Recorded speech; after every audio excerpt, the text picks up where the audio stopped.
Fala galera, começamos agora a nossa aula sobre Baixa Idade Média. A Baixa Idade Média que se estende aí do século XI ao século XV, entre o século XIV e o século XV, para ser mais exato.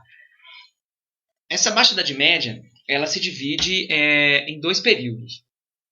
Um período de expansão, né, que é um período de apogeu no feudalismo, e um período de depressão, que nós chamamos de crise. Esse período de apogeu ele vai do século XI ao século XIII, e o período de crise, de depressão, é durante o século XIV. É importante ressaltar que, a partir do século XI, nós temos um momento de muitas transformações na Europa. Nesse período, nós não temos mais aquele conjunto de invasões que aconteciam na Europa, primeiro no século V e depois no século IX, o que dava uma certa tranquilidade àquela população. Ao mesmo tempo que nós temos uma série de inovações técnicas e tecnológicas, como, por exemplo, o desenvolvimento da charrua. Nós tivemos a substituição do boi pelo cavalo na hora de arar a terra. E o que isso significava? O cavalo ele é muito mais ágil do que o boi para arar a terra. O desenvolvimento da ferradura, né, que deixava com que o cavalo pudesse andar por mais tempo. O desenvolvimento da rotação de culturas. O que é a rotação de culturas? A rotação de culturas é você pegar um campo, dividir ele em 3 ou 4 partes.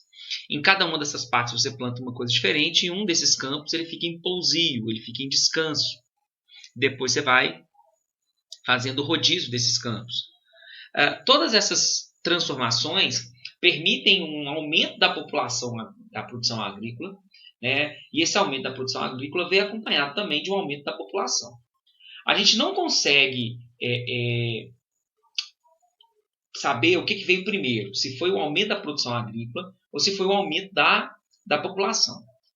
O que se entende é que nós temos um crescimento concomitante, né? Ou seja, nós estamos falando de uma época em que na Europa vive-se um momento de progresso, um momento de mais alimentação, progresso de menos mortalidade, um período de menor conflito.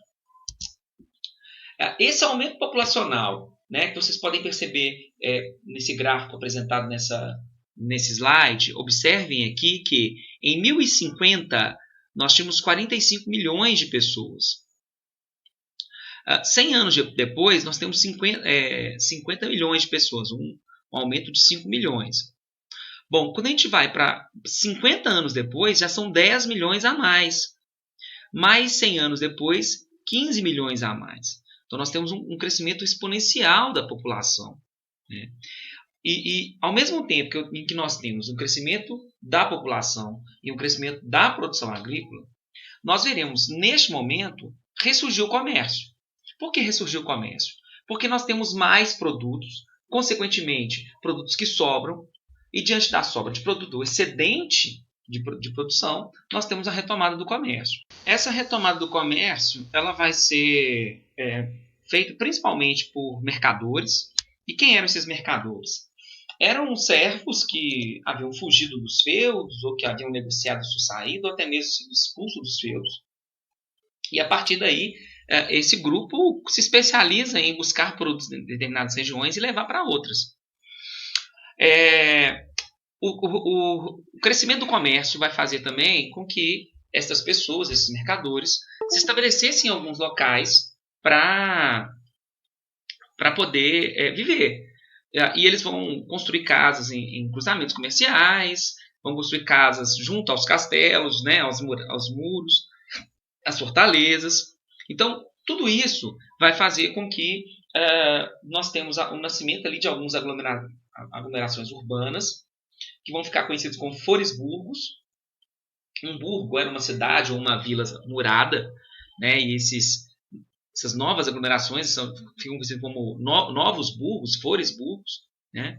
E aqueles que vivem dentro desses foresburgos são chamados de burgueses. No primeiro momento, somente os mercadores. No segundo momento, nós teremos também os artesãos vivendo ali, sendo chamados também de burgueses. Outro ponto importante de acrescentar é que, aos poucos, por causa do crescimento do comércio, estes burgueses vão tendo cada vez mais poder econômico e, inclusive, vão buscando maior autonomia dessas cidades. Vão passar a lutar por maior autonomia dessas cidades em movimentos que vão ficar conhecidos como comunas. Né? Por que lutar pela liberdade das cidades? Porque, no primeiro momento, as cidades estão ligadas aos feudos ou aos mosteiros. Então, foi necessário, né, com o passar do tempo, quando essas cidades vão ficando cada vez mais autônomas, que as lideranças ali lutassem pela liberdade delas em relação a esses mosteiros ou em relação às cidades. Nesse processo que as cidades vão ficando cada vez mais autônomas, elas vão se desenvolver enquanto centros culturais, né? A influência da igreja vai, de certa forma, diminuindo, e vai ser exatamente nesse contexto que nós vamos ver o surgimento das universidades dentro das cidades europeias. O processo de divisão do trabalho que acontece na Europa neste momento, com as transformações no feudalismo, permitem uma divisão do trabalho. Inclusive, nós passamos a ter essa figura daquele que ensina, né, do professor. E é fortemente nesse momento que nós temos o desenvolvimento de algumas escolas e de universidades. Inclusive, é nesse contexto que nasce uma filosofia chamada filosofia escolástica, que tem exatamente esse nome por causa que ela vai nascer nessas universidades que surgem nesse contexto. Pelo mapa aí, vocês podem perceber claramente que nós temos, por volta de 1200, algumas universidades, e no século XIII e no século XIV, nós temos um aumento considerável do número de universidades pela Europa. Bom, outro ponto importante é que o desenvolvimento do comércio, aos poucos, vai crescendo, principalmente porque nós vamos ter o desenvolvimento de rotas internacionais. Então, as rotas locais vão crescendo, vão se desenvolvendo, vão sendo formadas ali feiras comerciais importantes naquele contexto. Só que nós teremos, principalmente após as cruzadas, o movimento das cruzadas, a reabertura do comércio internacional.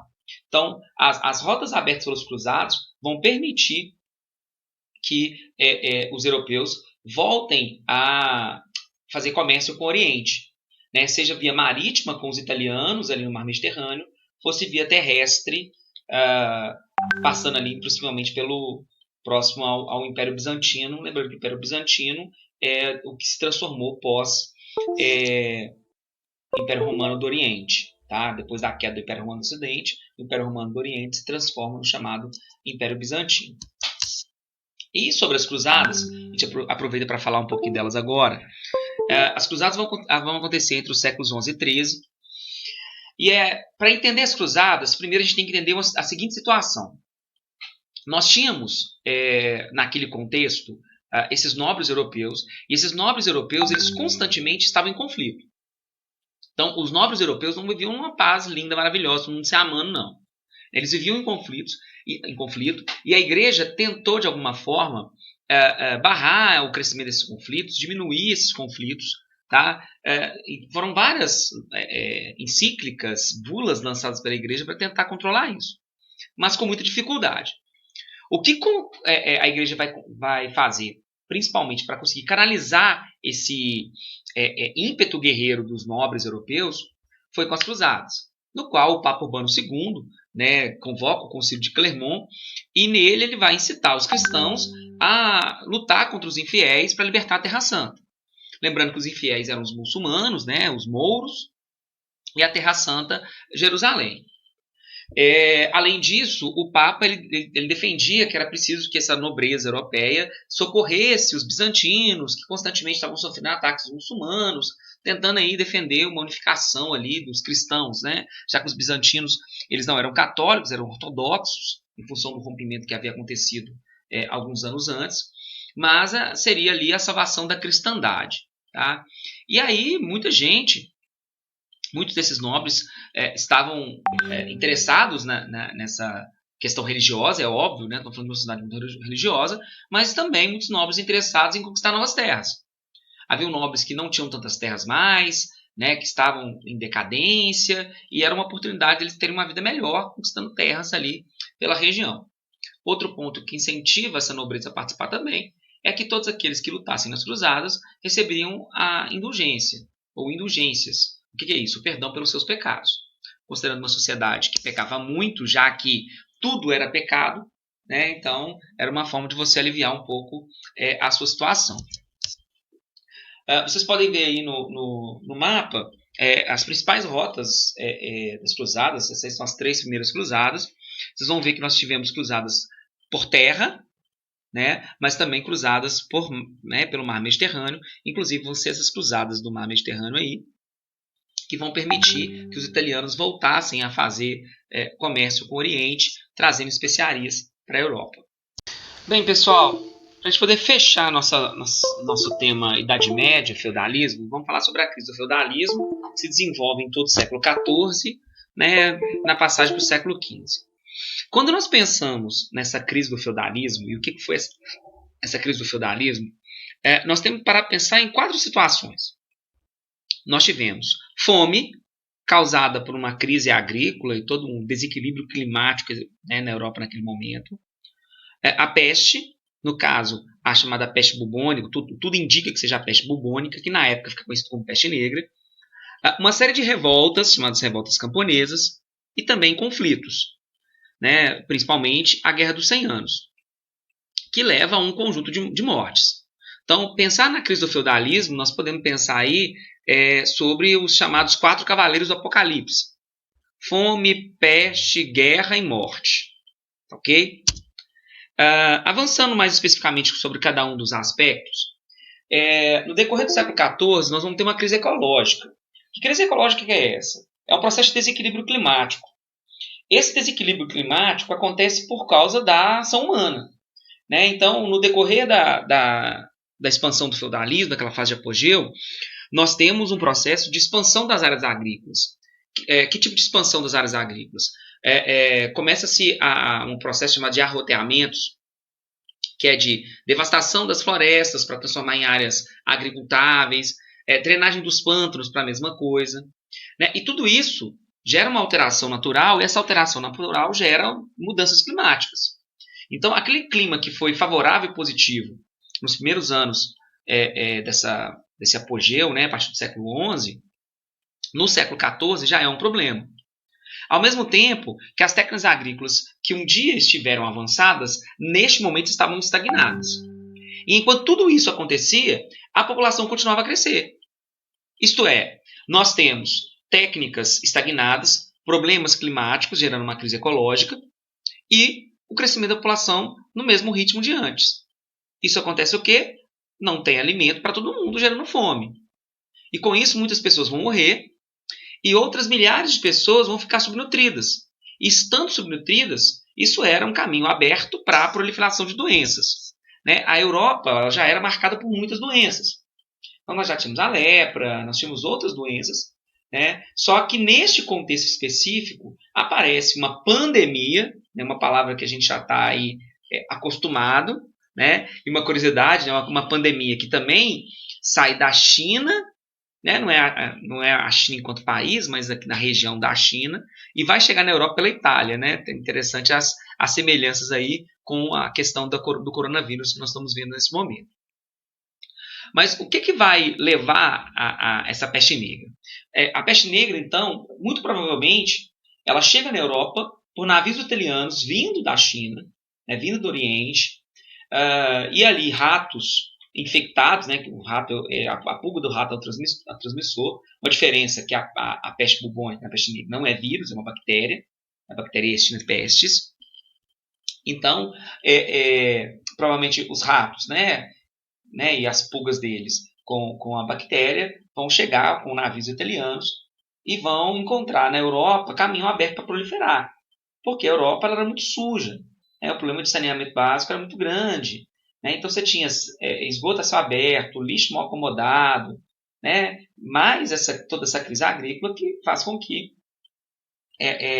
a doença encontre toda essa força para proliferar, né? No início ela é transmitida apenas pela pulga do rato. No segundo momento ela passa por uma fase pneumônica, né, e passa a ser transmitida pelo ar.